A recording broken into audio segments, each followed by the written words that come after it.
benefit.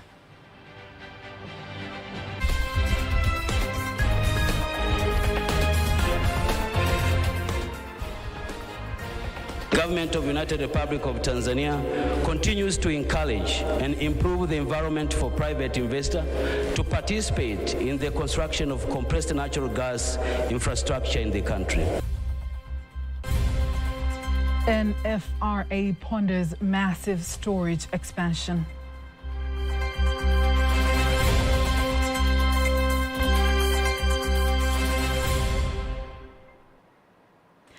Good evening, I am Faida Ngaga. You can also follow us live via our YouTube channel, TBC Online. Also, get all the latest news through our Instagram, Facebook and X pages at TBC Online. Deputy Prime Minister and Minister for Energy, Dr. Doto Biteko, says the government of Tanzania continues to collaborate with the private sector in the energy sector investments to ensure full clean energy transmission.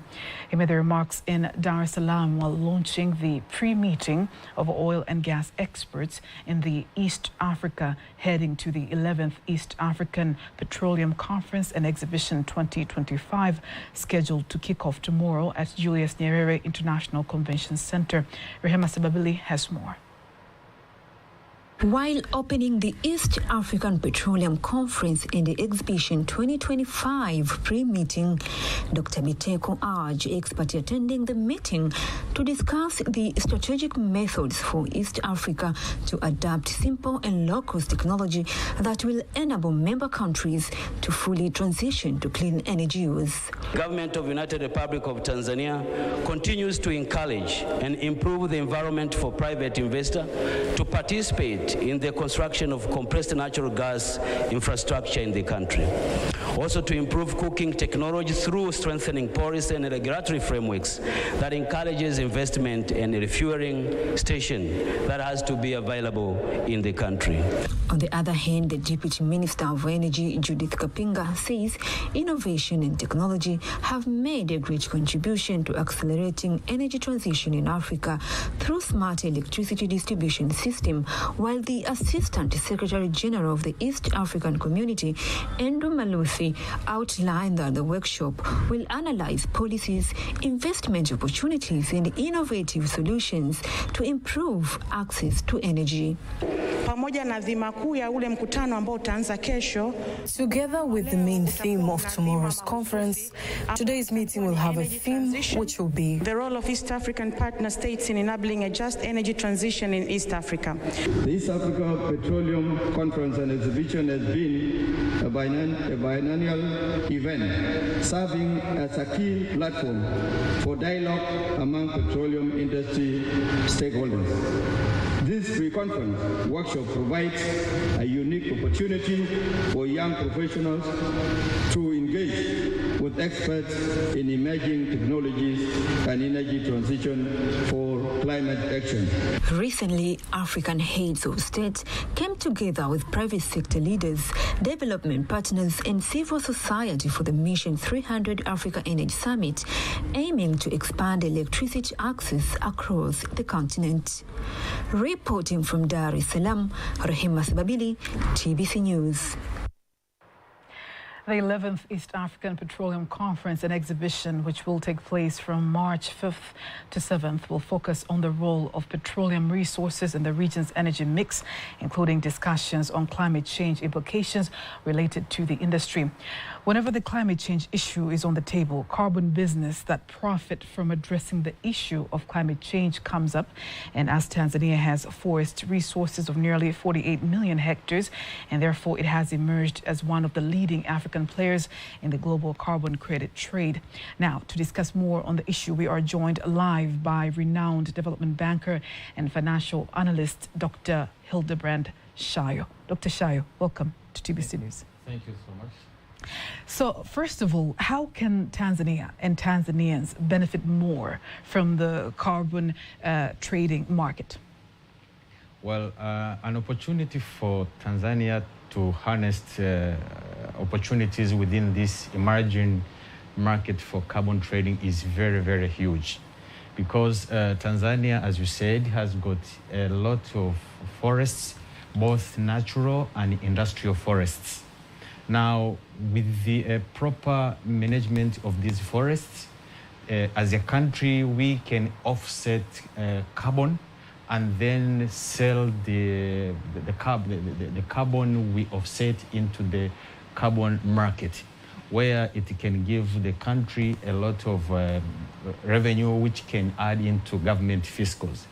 By statistics for 2009, I remember when we were doing a research on how Tanzania could benefit more, a ton for carbon, offsetting carbon, 1 ton was it was 15 USD per ton. Now, Tanzania has got, as I said, has got these 2 types of forests, both natural and industrial forests. And within the industrial forests, we have different types of species. We have Pinus patula species, we have eucalyptus, but also we have other species that are grown. Now, for example, at South Hill, you have cypress, eucalyptus. When you go to Geita, the new national plantation under the name of Professor Silayo, you have a lot of natural place where we could plant trees and we could harvest. The issue is we need to have infrastructure in place. We need to have a framework. We need to have a plan, because in the market for carbon trading, there are calculations that I'm sure we might not have enough time to go into the details, but each acre of a tree planted in an area can be calculated to know how much it will absorb, and then you monetize that. And that way Tanzania can benefit quite a lot. Do you think there is enough knowledge on individual Tanzanians, enough knowledge for them to conduct the business?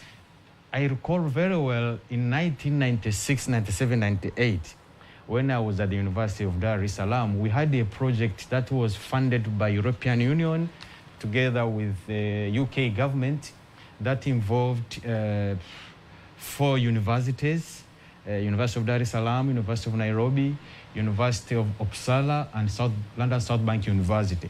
Now, in that research, we came up with findings that indicated there was a lack of knowledge about the potential of this market on the ground.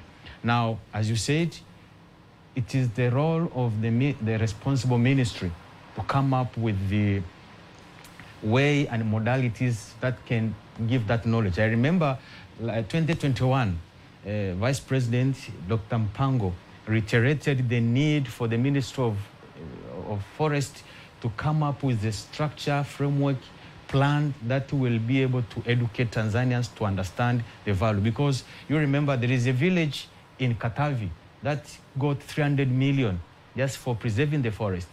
And later on, the same 8 villages, after knowing their fellow village had got 300 million, they were in that program and they managed to get 2.3 billion. So the knowledge is lacking, but there is a room, given development that is taking place right now, to educate Tanzanians, because we have forests all over the place, from West Kilimanjaro, Tanga, Lindi, Musoma, all over the place. There are forests that were planted since 1970s, 60s. So, and there are private forests that are coming up. If you have been to Iringa, families have got private forests. So it is how you educate these, give them the knowledge, they preserve the forest, and see how you can bring them into the mainstream to be able to exchange the carbon they absorbing for something like, which is incentive for them to keep prevent the environment. Briefly, in which other ways do you think the government, civil society organizations, and even the private sector can provide support in order for Tanzania to harness to the maximum this industry? Well, through local authorities and through village governments, that knowledge can go down deep to the local areas and educate people. As you, for example, we educate about the issue of cleanness, issue of the clean cooking energy, also to educate them about the opportunity that they are missing for not looking after the forest. Because looking at the forest, they get timber, they get building material, but also tell them that here there is an opportunity for you to monetize, because you are helping the world to offset the carbon, and then they will be able to get money. For example, if you villages, that can be given an of how these villages in Sumbawanga or in Katavi got 2.3 billion. If that knowledge could spread to other regions, you can imagine how much wealth these villagers could create. On one hand, they are enriching themselves, but on the other hand, they are helping the world to create this conservation, which may reduce the global warming at the end of the day. Yeah. How is Tanzania in comparison to other countries in across the continent with regards to harnessing the carbon industry? I will say Tanzania, we are still lagging behind, but I know through research, and we have data, and with time we can share that data. They are countries like Costa Rica. They have monetized the carbon, the offset mechanism they have, and they have put that on the stock market, and individuals can trade, and they are earning. So Tanzania can learn from these countries where they can preserve the forest, they can monetize the offsetting business, and they can get, by attracting foreign direct investment, they can sell, they can attract investors who will come and invest on planting trees, because they know there is an incentive that can give them revenue. You know, different trees absorb different carbon. Now, when the tree is planted, between the age of 1 to 20 years, this is the time the trees absorb much of carbon. And this is the time the people or individuals, the industry, the company, the private sector that are planting these trees can monetize and can earn. Because by the time the trees start getting old, start getting rotting and all that, they start producing carbon monoxide. So by the time the trees are growing, because the span of 1 year to 30 years, all that period is for you to be able to earn revenue. For the country, with as you said, the amount of forest we have, both natural forest and industrial forest, the sky is the limit for Tanzania. Dr. Mwigulu Nchemba should be smiling if they can monetize the revenue that can be generated from carbon trading. Dr. Shayo, thank you very much. I'm sure we'll have more discussions on this issue as days go on. Okay, thank you very much. So much. Thank you very much.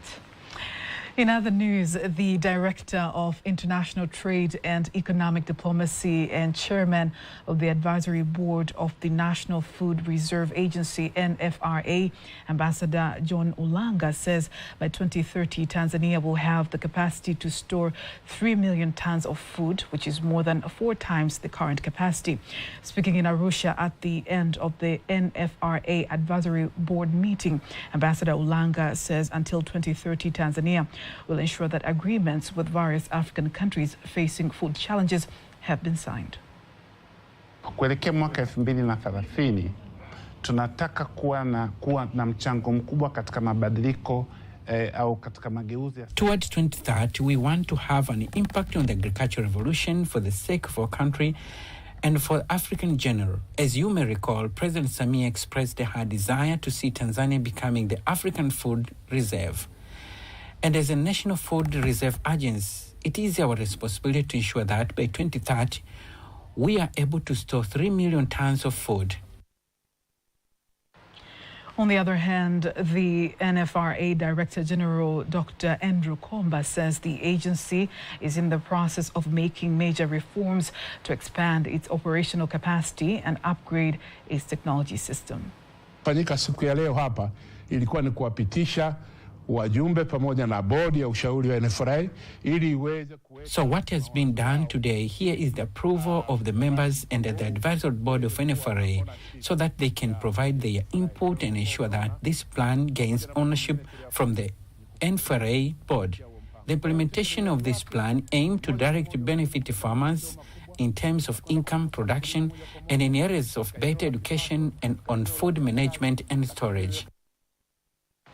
National Food Reserve Agency, NFRA, has paid farmers a total amount of 347 million shillings in the past 8 months from July 2024 to February 2025. The governor of the central bank, Emmanuel Tutuba, says Tanzania has made progress in the integration of financial services by 76%, a move that contributes positively in economic growth, while the level of lending from the private sector has also increased to 16.8% compared to the target of 15%. He made the remarks in Dar es Salaam while opening the third Tanzania Bankers Association Conference on Sustainable Inclusion with the theme Harnessing Financial Inclusion for Sustainability. So by integrating the impacted population into the formal economy, we enhance their ability to save, to invest, and even withstand the financial shocks, and that will take them out of poverty. That's why you have been pushing to you to come up with the products that will meet the purposes of our citizens. On the other hand, the chairman of the Bankers Association in the country, Theobald Sabi, says only 5% of women have access to loans compared to 45% of men, insisting that the meeting is going to change the narrative and eliminate the gap.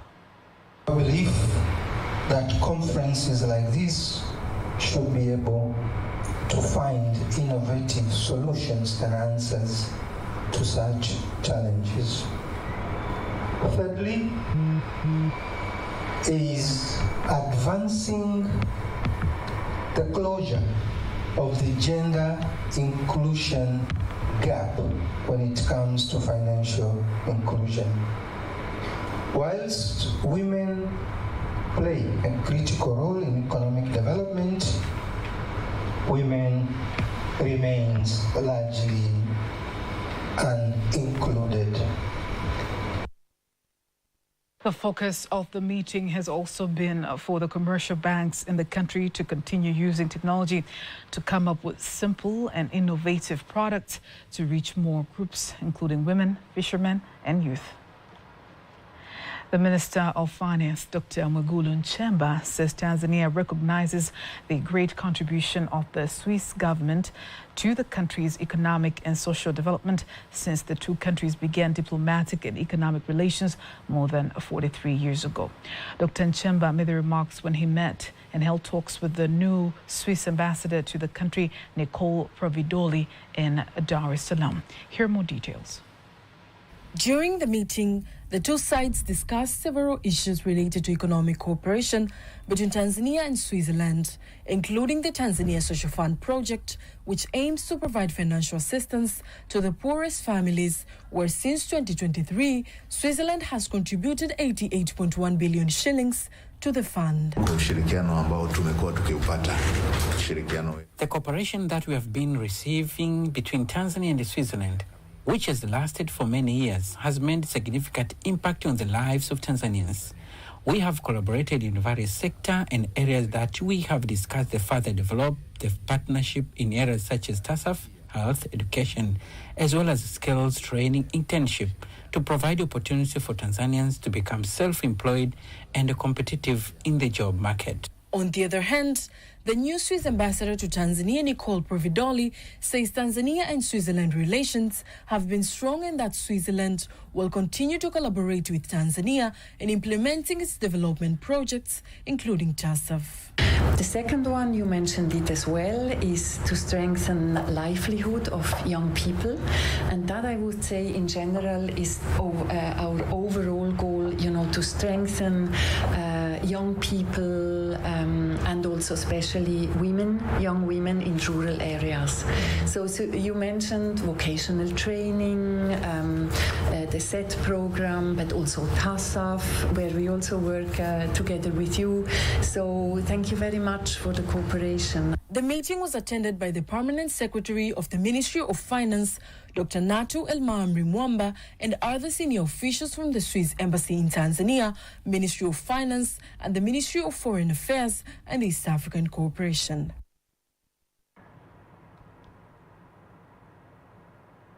The Minister of Information, Culture, Arts and Sports, Professor Palamagamba Kabudi, urges media and artists to adhere to ethics despite continuous technological changes. He made the call during training for journalists and artists in Dar es Salaam, insisting that the media has to prioritize professionalism and standards. Important to have such kind of training in order to ensure that our artists and journalists adhere to ethics of Tanzania and respect the customs tradition of Tanzania. As we are aware now, with globalization and the exponential development of science and technology, there has been occurrences of going against our culture, our tradition and customs, but also ethics of Tanzania. So among the things I've emphasized that in the works of art, but in whatever kind of journalism we do, we need to respect our culture, our traditions, our customs, and adhere to the ethics of the United Republic of Tanzania, which includes respect of human dignity, but also gender equality, and to ensure that Tanzania continues to be a united and a peaceful nation. On the other hand, the acting executive secretary of the Tanzania Film Board, Dr. Gervas Kasiga, says the training is beneficial for artists as ethical standards serve as the foundation of the industry, while a Tanzanian artist, Kala Jeremiah, says the training will equip artists with better understanding of ethical standards and how to enhance integrity in their work. We know the government is working hard to make sure that we are being better every day. So the invitation here for me is very important because I know we are going to gain something, and it is very important for all of us as artists. So I am very happy to be here. In other news, the Ifakara Health Institute has launched a registry to collect information on newborns. Speaking during the launch in Dar es Salaam earlier today, the Ifakara Health Institute Chief Executive Director, Dr. Honorati Masanja, says the registry will help in obtaining information related to virus problems and deaths of newborns. Kanki Mwagumole reports. According to UNICEF, the current statistics reveal that every 1,000 live births worldwide, 24 children are lost. This has been explained earlier. The journey of getting these registers has been a bit bumpy, but we are grateful that our stakeholders and the government in particular has been very supportive in getting these registers to this day when we are launching the registers for newborn, because previously facilities did not have standard registers to collect data or information on newborns. So these registers are the first registers in this country that will collect standard information across all facilities for newborn care. Meanwhile, the coordinator of newborn health services from the Ministry of Health, Dr. Angela Leonard, says the proposal to prepare the registry came out in 2018. And now the Ministry of Health, in collaboration with the Ministry of Regional Administration and local governments, have plans in place to ensure the number continues to go down. So the government of Tanzania, with the lead of our President, Honorable Mama Samia Suluhu Hassan, has done a lot in the part of maternal and child health. We know that the maternal mortality has significantly reduced, but still we have a big burden on neonatal mortality. So a lot of initiatives are being done to improve the neonatal mortality. Tanzania has made major strides in reducing the newborn deaths. As a result, President Samia Suluhu Hassan was honored with the Gates Goalkeepers Award in recognition of her exceptional leadership and Tanzania's remarkable progress in reducing maternal mortality by 80%. Kanki Mwigomole, TBC News. As women around the world break barriers and redefine leadership across industries, their impact in personal development and leadership training continues to transform lives. From boardrooms to government offices, women are driving change inspiring communities and shaping the future. As we approach International Women's Day, we take a closer look at the vital role women play in leadership training and personal development. Now let us join Rioba Stephen, who has prepared the following story.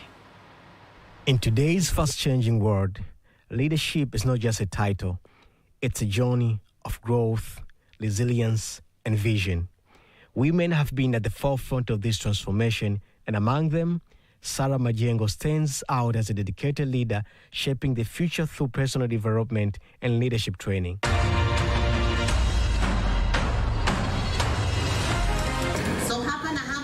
Through her initiative, the Fanisi program, she empowers individuals to unlock their potential, build confidence, and lead with purpose. What I would say for women in leadership is you really have to know who you are and what you want to do, because if you don't, you'll be lost. You'll be lost in whatever system or organization that you are in. And it is okay to be different. It is okay to be different. That has followed me throughout my career, that how come she's so different? And that's okay, because perhaps there are things that you bring that may not be apparent to you that are in your difference. So that's what I would share as an encouragement for women leaders. Our mission is simple yet powerful: to equip aspiring leaders with the mindset, skills, and the strategies needed to overcome challenges and drive meaningful change. For many, this journey has been life-changing, about discovering strength, overcoming fears, and stepping into leadership roles with the confidence and clarity. Has impacted me in being confident. And I'll give an example. Most of the jobs that are out there, there's a survey that says that most men, even if they only have 50% of competencies, they'll apply for that particular job. But with women, we'll want to actually cross every T and tick every box and get to even 110. So that holds us back. Most women are run through with emotions, but we need to carry them because that's who we are. But also when a situation requires facts, just be bold enough to speak them out, be bold enough to express them, because what you know might create a very significant impact to people. I had a challenge before the program, and my challenge was managing time, especially in tasks. I had a challenge of keeping up with the pace of submitting, whether it's projects or proposal or presentations. But through the program, I got to understand that multitasking isn't the solution. As we approach International Women's Day, we honor their strength, achievement, and fight for a world where every woman has a power to lead and thrive. Rioba Stephen, TBC. Now, before we wind up local news, let's have a look at today's exchange rates according to the Bank of Tanzania, BOT.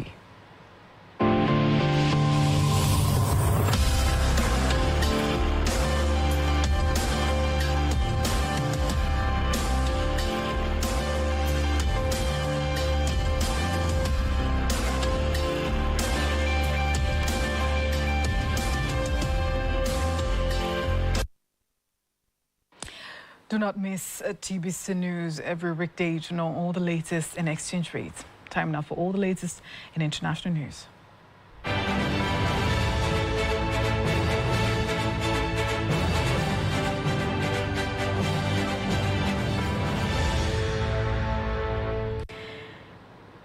And here is Lulua Mohammed with international news. Gabon's military leader, General Brice Oligui Nguema, has announced his intention to run for president in next month's election. Nguema seized power in 2023 in a coup that ended the long-standing rule of the Bongo family. He then pledged to hand over power to civilians. The country has, however, since passed a new constitution and electoral code. Nguema told the Gabonese people on Monday that he had decided to run in the 12 April election after careful reflection and in response to many of their appeals. Addressing supporters during a heavy downpour in the capital, he declared his readiness to change the fortunes of the oil-rich country. The announcement followed months of speculation about his intentions to officially occupy the country's top seat. On Saturday, Nguema told the military in a meeting that he was aware of their desire to see him run in the election and urged them to vote. After a pause of almost 17 years, Libya is preparing to host a bidding round for oil exploration. The announcement was made in a televised address on Monday by the acting chairman of the National Oil Corporation, Masoud Suleiman. As Africa's second-largest oil producer, Libya is a significant player in the global oil market and is also a member of the Organization of the Petroleum Exporting Countries, OPEC. Foreign investors, however, have been wary of putting money into the country, which has been in a state of chaos since the overthrow of long-time ruler Muammar Gaddafi in 2011. Disputes between armed rival factions over oil revenues have been often led to oil field shutdowns. In August, Libya lost more than half of its oil production and exports were halted at several ports. They lasted for over a month, with production gradually resuming from early October. This new bidding round marks a pivotal moment for Libya, given its long break from exploration activities. It will give companies the opportunity to explore new oil fields, potentially increasing the country's production capacity. And on that note, we are ending our news bulletin for tonight, but don't miss our next bulletin in Kiswahili at 11 p.m. I am Faida Ngaga. Good night.